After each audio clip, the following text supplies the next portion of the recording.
ఇక్కడ నేను ఈ అఘోర రూపంలో వచ్చినటువంటి ఆ ఏలూరి శ్రీనివాసుకి నేను ఒక్కటే చెప్తాను, అతని తప్పు ఏదైనా ఉంది అంటే అతను వచ్చిన ఎజెండా ఏమిటి? సనాతన సాంప్రదాయానికి నేను ఒక పిల్లర్ లాగా నిలబడి కాపాడుతాను, నేను ఒక క్షేత్రపాలకుడిని అని. మళ్ళీ స్త్రీలని మాన ప్రాణాలని నేను రక్షిస్తాను, వాళ్ళకి అండగా ఉంటాను, అలాగే గో సంరక్షణ చేస్తాను అనే ఎజెండాతో జనాల మధ్యలోకి వచ్చాడు ఈ గెటప్ తోటి.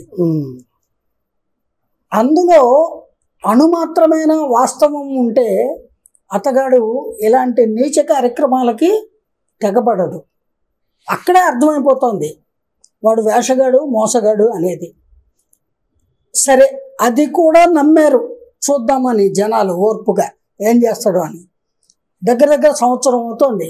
ఉభయ తెలుగు రాష్ట్రాల్లో సుడిగాల్లో వస్తున్నాడు పోతున్నాడు. ఏమన్నా చేశాడా? ఏ ఒక్కటన్నా చేశాడా? చేశాడు. వాడి ప్లాన్లు ఇంప్లిమెంట్ చేశాడు, వాడి దురభిప్రాయాల్ని అమలు చేశాడు. అవేమిటి? స్త్రీలను లోబర్చుకోవడము, వీలైనంత డబ్బులు దోచుకోవడము జనాల నుంచి, వాళ్ళకి ఆ పూజలు చేస్తా, ఇవి చేస్తాను, లేదా మీరు మిమ్మల్ని సర్వనాశనం చేసేస్తా, మీకు ఈ మంత్రం పెడతాను, ఆ పూజ చేస్తాను, నేను శవాలని తింటాను, నేను శ్మశానంలోనే ఉంటాను, అది ఇది నోటికి వచ్చిన స్టేట్మెంట్లు చెప్పేశాడు. జనాల్ని బాగా ఆకర్షించుకున్నాడు.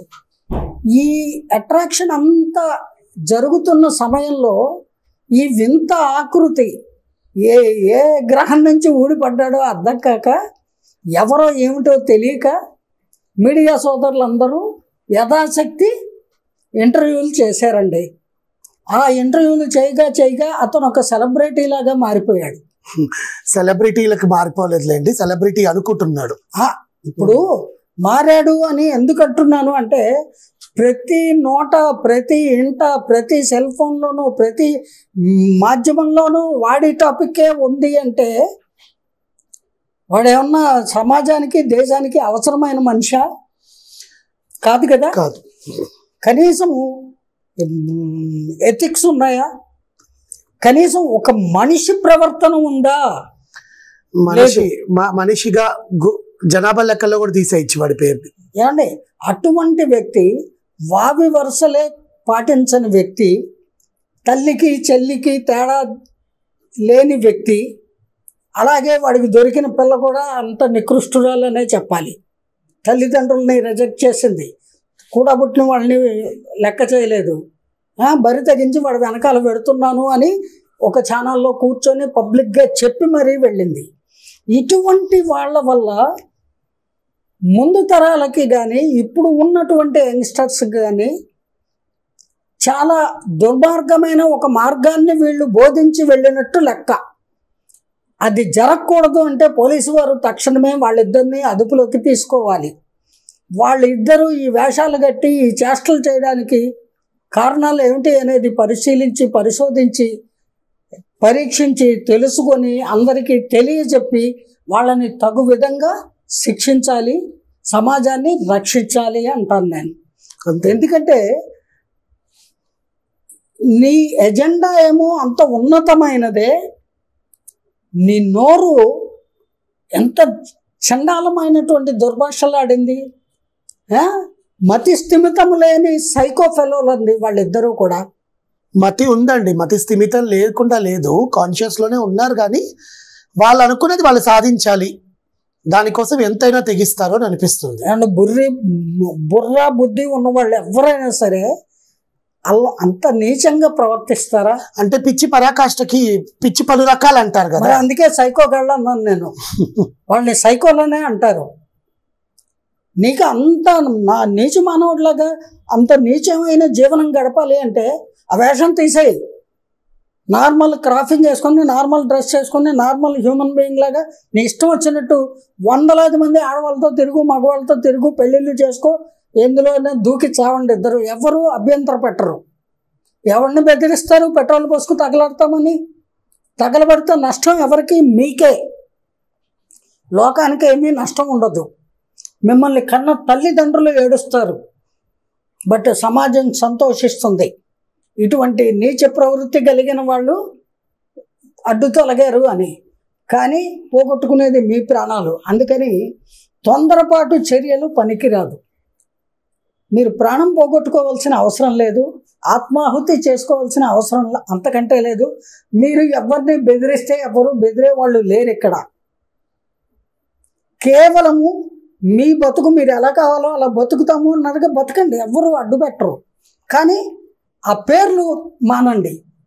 నేను సమాజ సేవ చేస్తాను, నేను అఘోరగా రూపంలోనే ఉంటాను, మేము మాతలము పితలము అయిపోతాము, పార్వతీ పరమేశ్వరుల్ని కంటాము.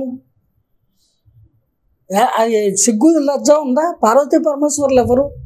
అందరూ కొలిచే దైవాలు, ఆది దంపతులు.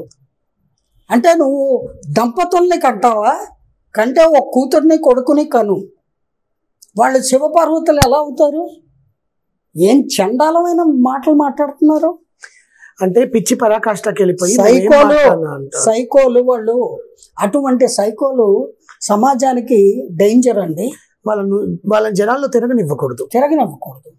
వాళ్ళ వల్ల ఇప్పుడు ప్రజలు నేర్చుకోవాల్సిన నీతి ఏమిటి అంటే, ఎవరు పడితే వాళ్ళని దేవుళ్ళ పేర్లు ఉచ్చరిస్తే లేదా దేవుడి గెటప్లు వేసుకొని సమాజంలో తిరిగితే వాళ్ళని నమ్మేసి వాళ్ళకి మీ ఆస్తులు వాళ్ళ పాదాల దగ్గర పోసి వాళ్ళ దగ్గర మీ గొంతెమ్మ కోరికలు, నిధులు కావాలి, నేను అర్జెంటుగా మినిస్టర్ అయిపోవాలి, సెంట్రల్ మినిస్టర్ అయిపోవాలి, అదైపోవాలి, హీరో అయిపోవాలి, ఏదైనా పూజ ఉంటే చేయండి, ఎలాంటి పెచ్చ కోరికలు తగ్గించుకోవాలి.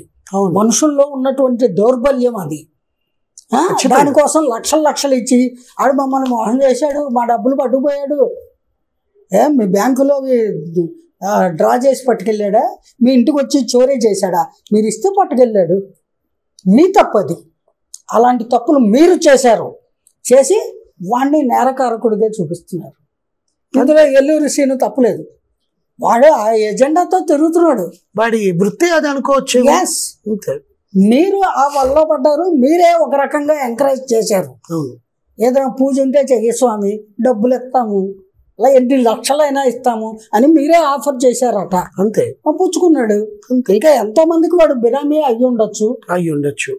ఎన్నో మత కల్లోలు సృష్టించడానికి ఈ ఆకారంతో వచ్చి ఉండొచ్చు. ఇదంతా రేపు పోలీసులు ఇంట్రాగేషన్లో తెలుస్తుందండి.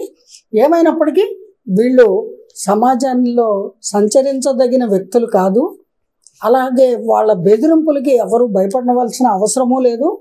అలాగే ఈ సందర్భంగా నేను అఘోరి మాతగా వచ్చిన ఎల్లూరి శ్రీనివాసు గారికి, వారి ధర్మపత్నిగా మారినటువంటి శ్రీవర్షిణి గారికి సభాముఖంగా సవినయంగా మనవి చేస్తున్నాను. మీ ఇద్దరు ఆత్మాహుతి చేసుకుంటే మీకే నష్టము.